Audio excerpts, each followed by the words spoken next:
Hi, welcome to Learning English with Pros. This is the channel where we draw on many years of university experience to provide you with reliable information on the English language and handy hints on how to improve your English.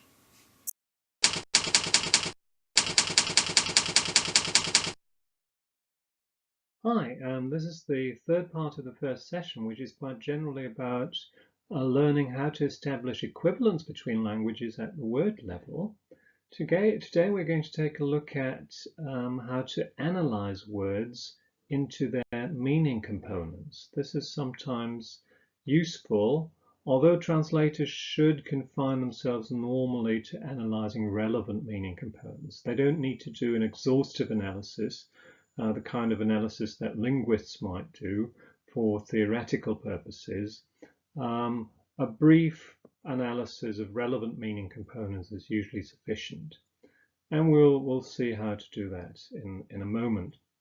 Let's start with a very brief example from the last session where we had a newspaper report on drug trafficking, and one of the phrases we found was Haufen mehligen Kokains, and we said that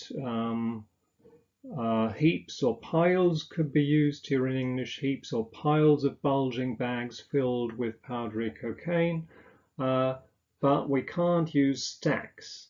This is exactly the kind of thing we're going to analyze today. Why can't we use stacks here? We need to analyze stacks into its relevant meaning components. For that purpose, we might look at a definition of stack simply. Sometimes that's the simplest solution. And here's one from the Free Dictionary, com. A stack is defined as an orderly pile, especially one arranged in layers. Now this tells us two things about stack. First of all, it's orderly.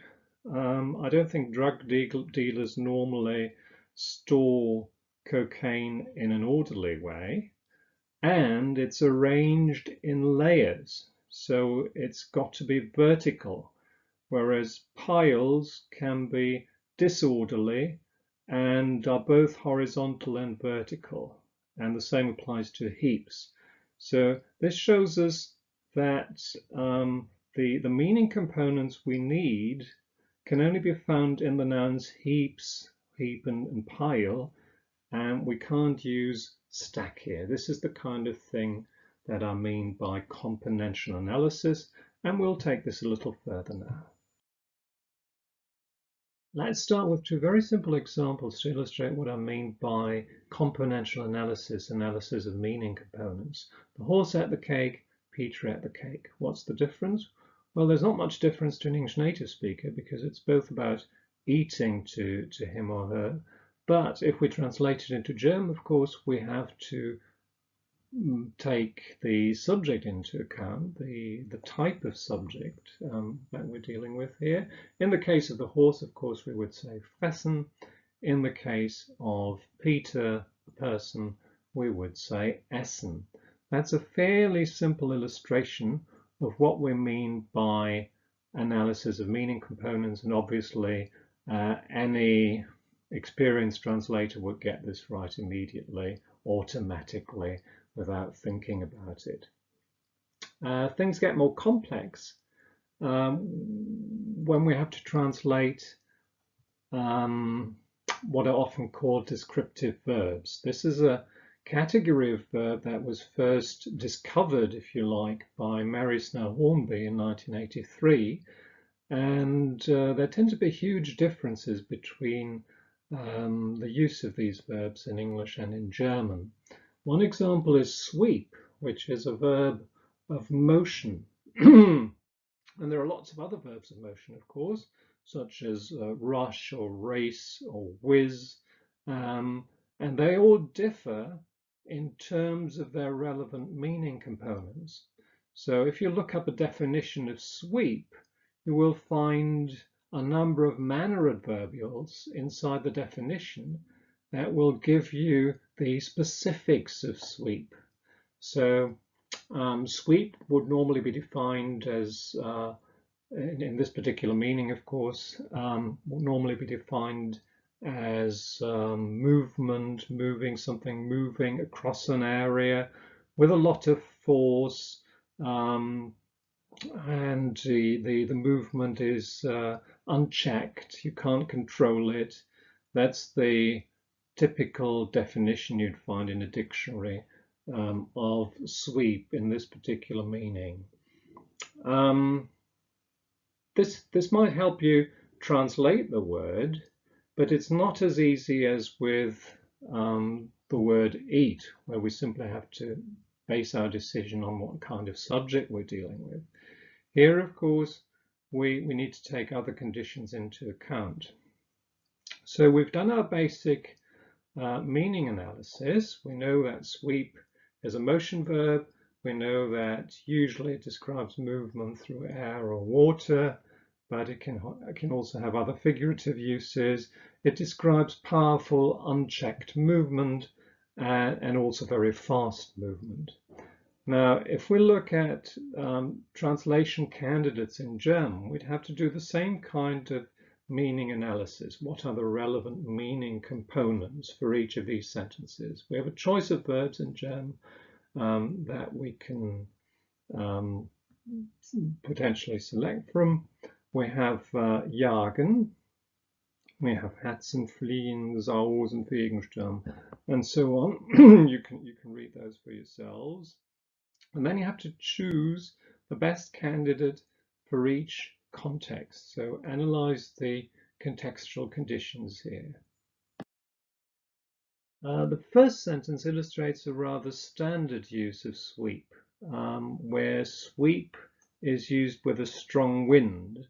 And actually the same collocation is available in German. So we can say heftige Stürme fegten über die Ostküste, or another verb that expresses fast, unchecked movement, rasten über die Ostküste.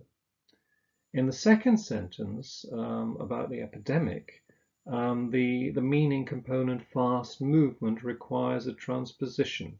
There is no motion verb available in German that collocates with Epidemie. We can't say die Epidemie raste über ein Gebiet or something like that. What we could say at a pinch is perhaps die Epidemie suchte eine Gegend heim.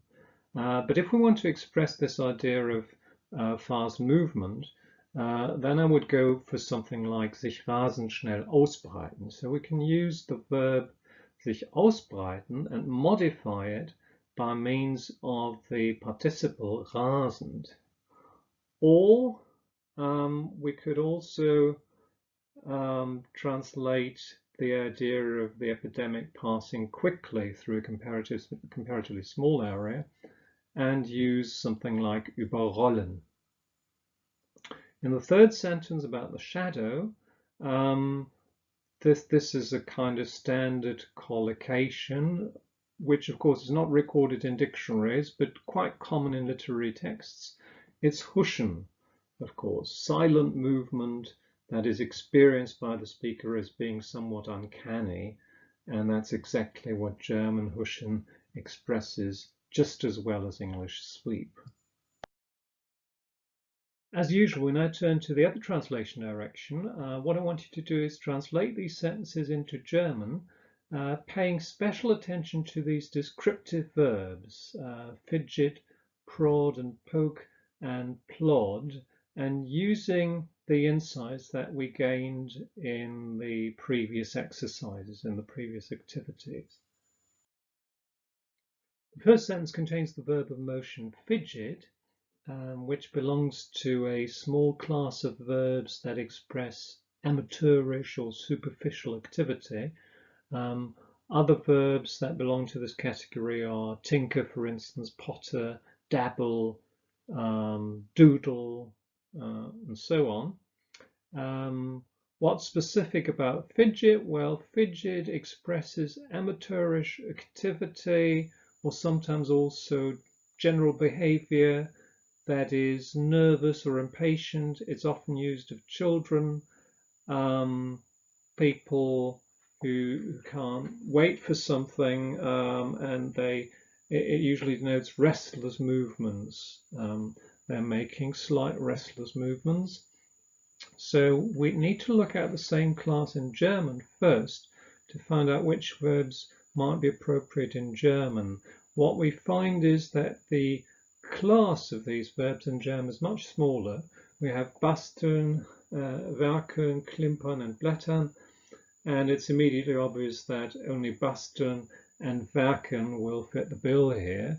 So we could say, sie bastelten an ihren Strasssteinen und Diamanten herum, but then we would lose the element involved in fidget of nervousness or impatience. So we need to add this idea of nervousness or impatience by using an adverb perhaps such as hektisch. Sie fingerten, werkelten, bastelten hektisch an ihren Strasssteinen und Diamanten herum. The second sentence has the verbs of movement prod and poke, and there's also a nice instance of alliteration here, prod and poke, which we might want to reproduce in the German translation if possible. Now, what do poke and prod mean?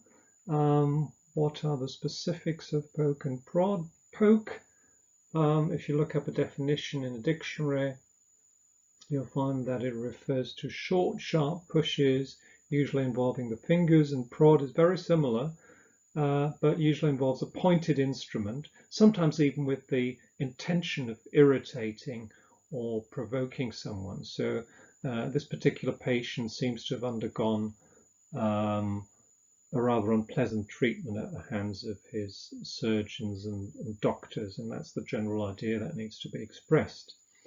To reproduce the alliteration, we might say something like gepiekst und getriezt in German, or giving it a slightly humorous note, we might say gezwickt und gezwackt. If we can't think of these alliterative verbs, we might use something more straightforward, such as malträtieren, which expresses the general idea quite well, I think. In the third sentence, we have the verb plod, which expresses measured, laborious, very slow movement. How can we express that in German? Well, there's no verb available, no individual verb that might express the same idea in German. So we'd have to use something more general, a phrase that expresses movement, like sich ihren Weg bahnen, plus a suitable adverb that expresses laborious movement. Mühsam is a good solution. So we could say, die sich mühsam ihren Weg zum Markt bahnten.